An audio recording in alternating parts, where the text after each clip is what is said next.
Hello Panthers, I'm Zach Quigley along with Coach Wendel.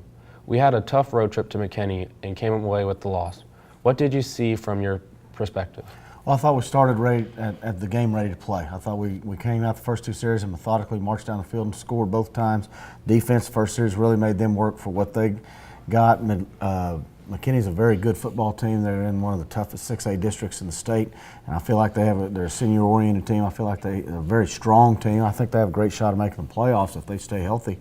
And we competed with them pretty good for a while. I think in the end we got a little physically tired, and their speed caught up to us a little bit. But really, when you look at it from our vantage point, we made some critical mistakes that we can't make to win ball games. We were marching. It was 14-13. We had the ball on about the 50, and we block in the back. And instead of a 4th and 1, which we almost always make those, we go to a 3rd and 16, which is difficult for any team to overcome. So, and then we had another couple of series like that with penalties on the defensive side. So, really felt like we shot our own self in the foot. If we played them again, I think it'd be a close ball game, just kind of like it was, and felt like we'd go toe to toe with them. The other thing that I took from the game, I was more proud of our team than I had been since Mansfield my first year. I thought we really stayed together. I thought there was a lot of enthusiasm on the sideline. I thought there was true belief that thought even when we got down we were going to come back and win, especially at halftime. I think we were down either 10 or 14. Felt like we were going to come back and win the ball game. So we could build on that. I like the team unity that we have thus far in the season. I think that continues to grow, and looking forward to moving on to district ball games now. What did the emphasis in practice this week? What was the emphasis in practice this week? Well, this week we're trying to eliminate mistakes. We're trying to execute our plays to the best of our ability, and everybody doing their job one play at a time, and just focusing on doing things right all the time, because it's those mistakes, those penalties, those offsides, those false starts that put us behind the 8 ball, and we're not good enough to overcome that. Very few people are. So I think if we can cut down on our penalties, and all that is attention to detail and focus and discipline. We've talked a lot about self-discipline this week and doing it right all the time, and every single rep, and hopefully that'll help us improve as a football team. There were some positives from the game. Our defensive line played about as well as we've played. Was proud of our defensive line. I thought our kickoff coverage finally got to where it needed to be and looks good and showed some improvement. And then again, the team unity. So there were some good takeaways from the game and some good things that we're building on this week. I think Monday we had our best Monday practice of the year. We had a great crowd. Midlothian fans travel well, don't they? Yeah, we had a lot of people there that were excited about watching the Panthers and cheered us on, and it's nice to have that support. And we recognize that not all schools do, and we don't take it for granted. Do we have any new injuries? We got beat up. They were a pretty big and pretty strong team. We had Tyler Spain's got a foot problem. Quarterback, fullback both had some shots, but we have probably 4 or 5 guys out now. But we'll just go with whoever we got. Let's look at some of the highlights.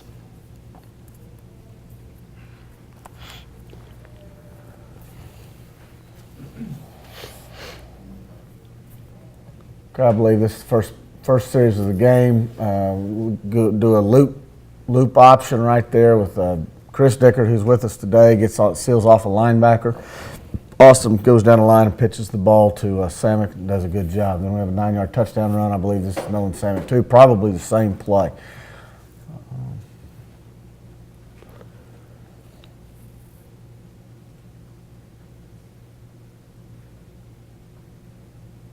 Nope, this is a zone option play. Chris Dickert blocks on the side edge. Austin comes down the line, pitches off of the outside linebacker, and we make the good run. This is a midline option right here where Chris Dickert blocks out. Guard comes underneath. Quarterback reads it, gets up inside. We have a 15-yard pass play right here to Wesley Lowe. Good little boot play on a drag route. Got good protection right there. Fullback helped out. Pulling guard, Dwayne Johnson does a good job. Marco's done a great job the last 2 weeks protecting the ball, running hard, and just hits that hole. But again, pretty good blocking up front. I think that time he ran behind Dwayne Johnson and had a good scoop block by Harrison Perry. Have a nice option play right here, and he bends this thing great and has a good breakaway there for almost 40-yard gain.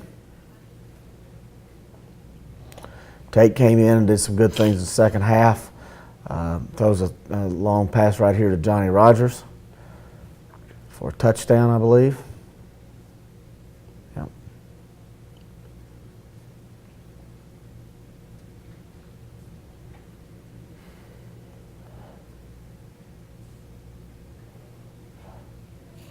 It all starts with your protection. If you don't protect up front, you're never going to complete any passes. I thought our pass protection was pretty good this week.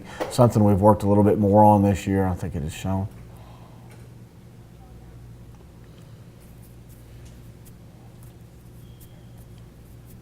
Top three on offense: Tate Corbin, Marco Peters, and Nolan Samick. We're going to work hard next week on getting some defensive highlights. Right, JT? Yes, Who's sir. with us again this week, too.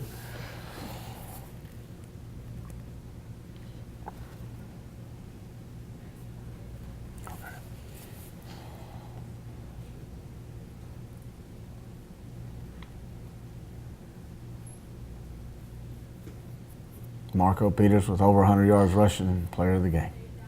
All right. We also have players with us today. First, JT Cavenger. What is your favorite thing about your position?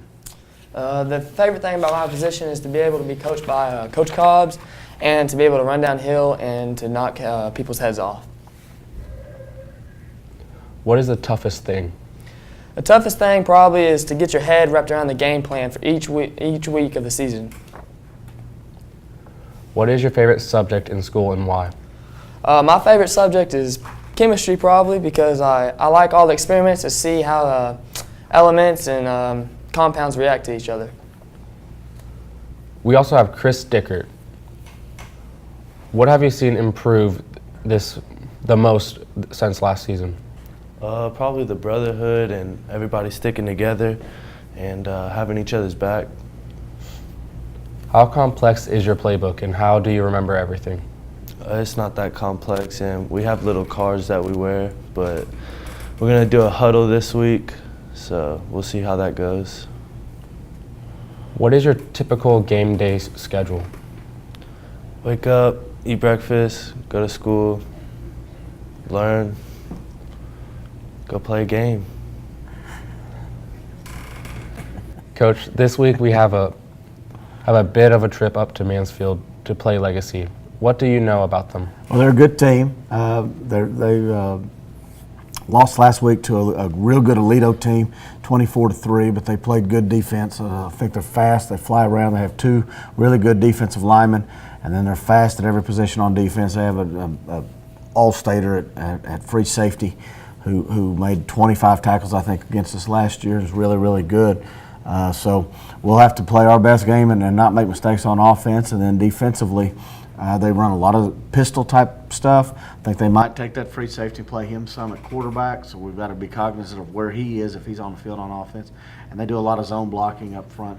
Not scoring a whole lot of points. I think they played Crowley to 10-7, and then they beat a Wichita Falls team. So they're 2-1. They're probably like us, ready to get started in district, and they're probably going to improve throughout the course of the season. It should be a really good football game. I would think turnovers would be the difference. This will be our first district game. Does anything change from non-district to district games? Well, I would. You really kind of get in a routine. We've shortened practice up a little bit this week. We've pretty much done our install on offense and defense. Now it comes down to polish. A lot more of it's mental. Try to watch a little bit more video. I would hope that the team would take it a little bit more, the finality of it, the importance of winning a district ball game or winning every district ball game. And there should be a little bit more intensity. I think that probably played a big part in why we had a better practice on Monday. I think everybody on the team understands the importance and of what we're about to start, and that it's a new season. Let's take a look at last week's results from teams in our district. Okay. Most of them won. Summit came away with a big win against Pascal. Highland Park beat Mansfield Timberview in the last second of the ball game, kicked a field goal to win it. They were ahead and should have won. Waxahachie beat Ennis, I think that was a good football game, high scoring. Red Oak beat Athens. And then, like I said, Legacy lost to a real good Aledo team. And then finally, Lancaster beat Corsicana 41-23. In this week. And then Lake Ridge beat Mesquite Petite by 11. And this week we have Mansfield and Red Oak. I think you have to take Red Oak, or I'm sorry, Summit will, and Waxahachie, probably a toss-up. I'll say Waxahachie just because they're at home by 1. Lake Ridge is at home against Lancaster. Should be a great football game. I'll take Lancaster, I think, for an upset. And Midlothian beats Legacy in the final 2 or 3 minutes of the ball game.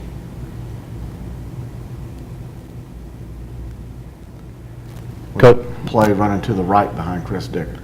Coach, thanks for being here. Goal line stand by JT Cavender. Thanks for being here. We'll see you next week. Thank you. Remember, this week's game is in Mansfield at R.L. Anderson Stadium. Game time is 7:30 Friday night. If you can't make it to the game, you can listen on pantherradio.net.